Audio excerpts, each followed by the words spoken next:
Bonsoir. Donc, je passe à l'improviste. Je suis arrivé au camping hier et c'était pas du tout prévu. Je vais vous faire une poésie, un slam, je sais pas, de la bonne humeur.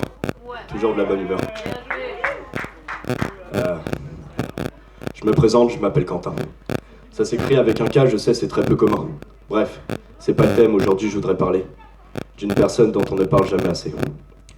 Celui semblable à un grand soleil éphémère, car parfois il laisse un orage t'envahir d'un grand coup de tonnerre. Je parle de celui qui me laisse survivre à chaque instant.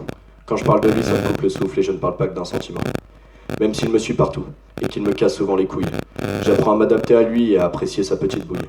Il a autant sa place que moi chez moi maintenant, je ne vois pas ce qui me dérange. Mais d'avoir quelqu'un qui se nourrit de la même chose que soi, c'est quand même assez étrange. Il m'accompagne dans les bons, comme dans les mauvais moments. Je le chéris, je le hais, il représente les trois quarts de mes sentiments. Il m'a cherché, il m'a trouvé, et maintenant nous sommes inséparables. Il me rend plus fort et avec lui, je me sens comme imbattable. Un magicien est arrivé, et maintenant il me contrôle. Une cinquième personne à table qui, comme tout le monde, possède son rôle. Au début, j'étais mélangé, j'en ai perdu ma raison, mes cheveux. Mais depuis, je me sens bien mieux, et puis j'ai même ouvert les yeux. À la vie, à la mort, comme disent-ils dans le jargon. Moi, je le prends au sens propre, car mon ami, c'est mon bourreau. J'ai l'impression qu'il est en moi, comme si c'était mon enfant. Je suis jeune, malgré ça, c'est lui qui me fait rattraper le temps. Ce gars-là, c'est celui qui, en temps gris, remplacera mon ombre. Et j'en suis sûr, à ma mort, il me suivra jusque dans ma tombe. Il m'a fait visiter des lieux sombres, mais où j'ai rencontré un tas de gens doux. Il m'a offert une réflexion qui ferait passer Shakespeare pour un fou.